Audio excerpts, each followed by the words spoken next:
Good morning everybody. Bone health में आपका स्वागत है। Nutrients involve in bone. Bone में क्या क्या न्यूट्रिएंट्स हमें चाहिए, हमें क्या क्या पोषण बोन के लिए चाहिए हेल्थ में।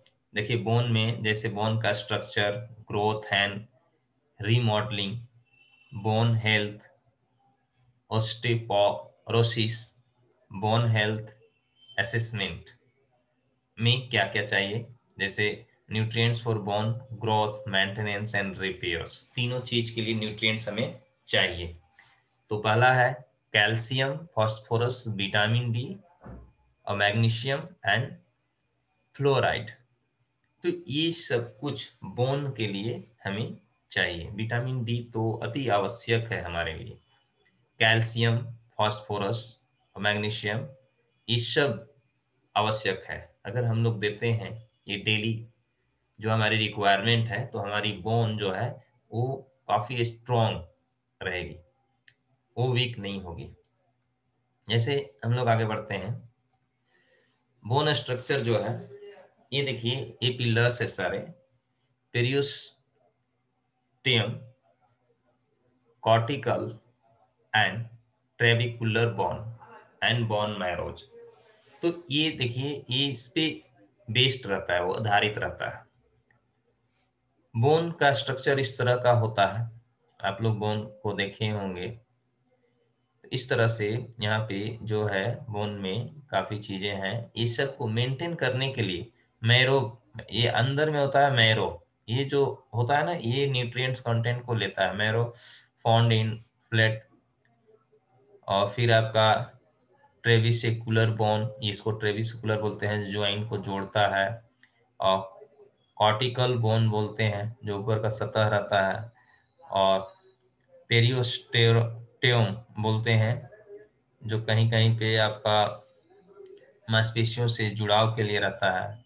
न्यूट्रिएंट्स वेसल, ये देखिए, ये न्यूट्रिएंट्स वेसल है। एंड नर्व्स फाइबर, तो ये सब के माध्यम से ये अपना खुराक लेता है। देख पा रहे हैं आप लोग, bone growth and remodelling, bone remodelling, degradation and resynthesis of bone, फिर reabsorption, losing substance, bone resorption is part of essential process for remodeling and growth के लिए ये काफी सहायता करता है। यहाँ देखिए, बोन ग्रोथ कैसे होता है, क्या क्या चाहिए। बोन को 65% मिनरल्स चाहिए, 65%, और 35% कनेक्टिव टिश्यू जो उसमें कनेक्ट होते हैं। तो ये 100% तब सफिशिएंट हो पाते हैं। Peak bones mass is achieved by age 30, मतलब 30 के एज तक आपका जो बोन है पूरा पिक हो जाता है। After 30 bone resorption occurs at rate faster than bone synthesis. तो मतलब 30 तक इसको बहुत कुछ पूरा हो पाता है, और हमारा जो बॉडी है वो भी बोन के लिए सपोर्ट करता है। लेकिन 30 के बाद आपको अलग से, मतलब फास्ट इसको चाहिए, मतलब ज्यादा मात्रा में न्यूट्रिएंट्स कंटेंट चाहिए, ये आप लोग समझ सकते हैं। This leads to in bone mass and bone minerals density, ताकि उसको वो मेंटेन रख पाए। जैसे देखिए, इस तरह का होता है बोन के अंदर, इस तरह का पार्ट होता है। जैसे ये पार्ट को आप लोग देख पा रहे हैं, जो ये सेल है ओस्टेओजेनिक सेल, फिर है ऑस्टेबोब्लास्ट ने, ये सब रासायनिक नाम है जो हम लोग को जरूरत नहीं है पूरा, लेकिन आप लोग देख सकते हैं कि हमारे बोन के अंदर इस तरह का होता है। ये सब को अपने वर्क के लिए इनकी फूड चाहिए, तब ये प्रॉपर वर्क कर पाते हैं। नेक्स्ट देखिए, influencing bone health biological factors में क्या है। जैसे यहाँ देख सकते हैं, इस सब में बोन का काफी भूमिका होता है। बायोलॉजिकल फैक्टर ये सब एज, सेक्स और अलग अलग ये में अलग अलग पाया जाता है। जैसे woman have lower bones mass and density than man, जैसे सेक्स के अकॉर्डिंग देखा जाए मैन एंड वुमेन का, तो यहाँ पे क्या है कि वुमेन का थोड़ा बोन लोअर होता है मास, और मेन का थोड़ा हाई होता है। और बोनलेस ऑकर्स आफ्टर एज 40, माने बोन का जो प्रॉब्लम ज़्यादा आना शुरू होता है आफ्टर 40 होता है जनरली, लेकिन आज के डेट में पहले भी आ जा रहा है।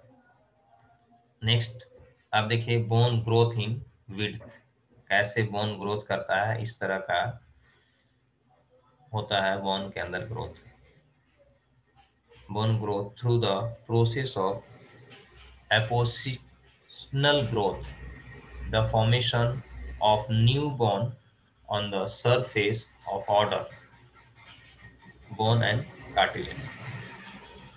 इस तरह से influencing bone health, modifiable lifestyle factors को मॉडिफाई करता है।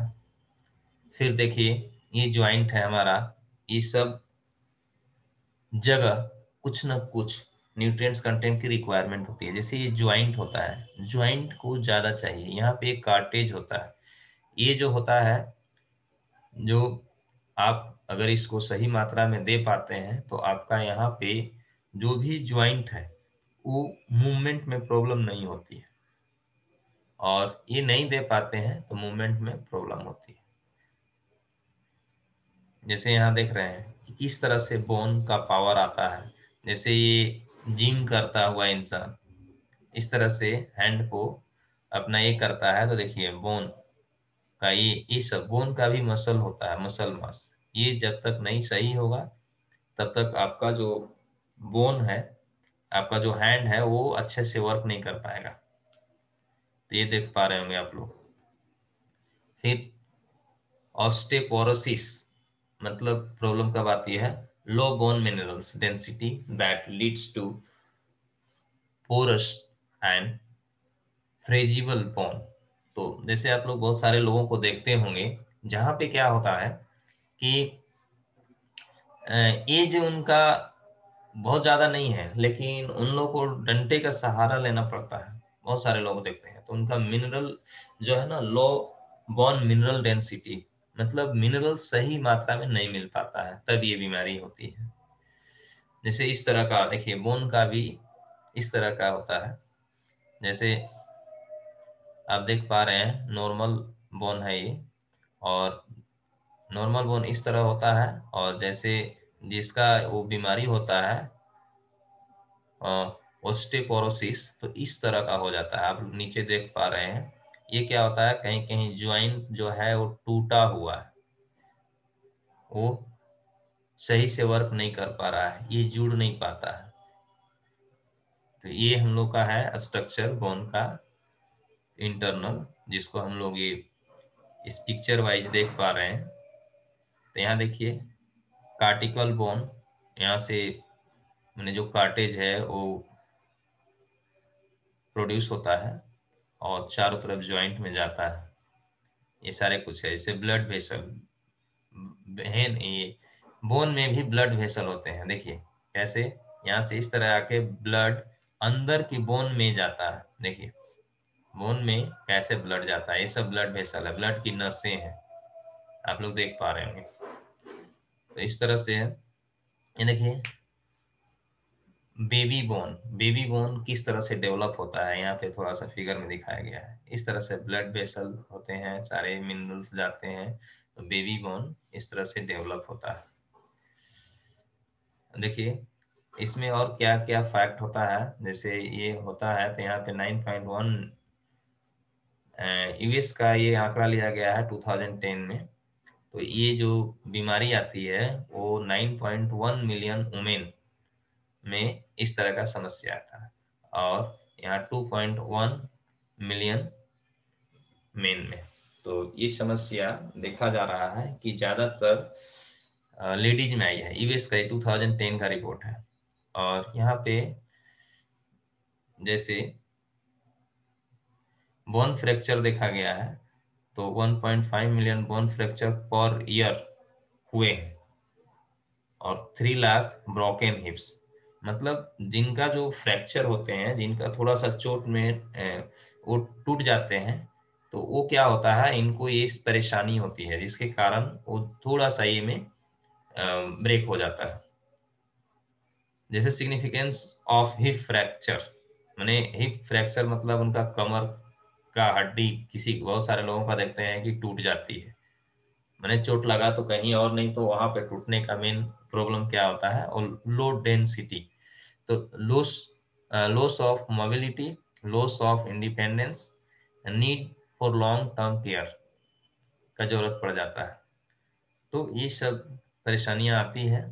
आप लोग देख पा रहे हैं, poor bone health is common and costly. तो देखिए यहाँ पे कुछ बताया गया है, जैसे ये सब डेंसिटी में है, people hurt each year by osteoporosis, कितने लोग ये होते हैं। तो देखिए इस तरह से विजिट कर रहे हैं लोग, फ्रैक्चर के कारण करीब करीब लिया जाए तो इतने की आंकड़ा हो रही है, यानी 15 लाख के आसपास। फिर आप देख पा रहे हैं कि यहाँ हॉस्पिटलाइजेशन हो रही है 5 लाख के आसपास बोन के कारण। और ट्रिप्स टू, मतलब डॉक्टर के पास इस तरह से जा रहे हैं लोग, करीब 7 से 8 लाख लोग। और अदर वे में मने जा रहे हैं, समझिए बोन का विजिट टू, ये है आपका 25 लाख के आसपास लोग। इस तरह से लोग परेशान हैं, अलग अलग बीमारी हो रही है बोन से रिलेटेड। तो यहाँ पे देखिए ये सारा कुछ था बोन के बारे में। तो आप लोग देख सकते हैं, अपने बोन को स्ट्रॉन्ग रखने के लिए पहला तो वर्कआउट जरूरी है, और दूसरा मिनरल्स एंड विटामिन जरूरी है। तो ये रहा मेरा आज का क्लास। तो इस तरह से है, जैसे देखिए इनका ये और अच्छा रह सकती हैं, लेकिन बोन के कारण इनका इस तरह से समस्या है, जो सही से चल नहीं पा रही है। आप लोग देख रहे हैं कि हड्डी अलग और मांसपेशी अलग हो जाती है। ये सब बोन को सही मिनरल्स नहीं मिलने के कारण ऐसी होती है।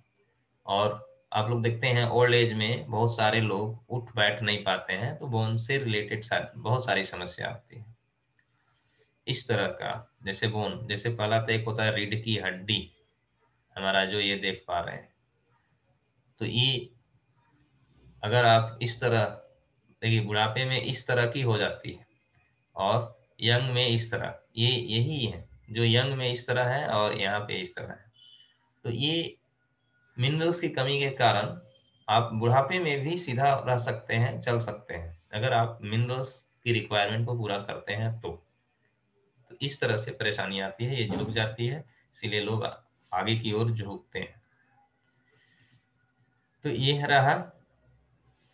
चलिए आज का सेशन यहीं पे मैं समाप्त करता हूँ। आप लोग सुन पाए सही से?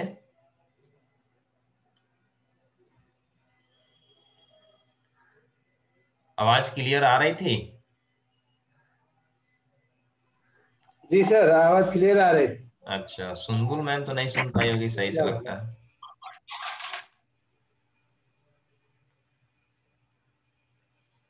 Okay, thank you.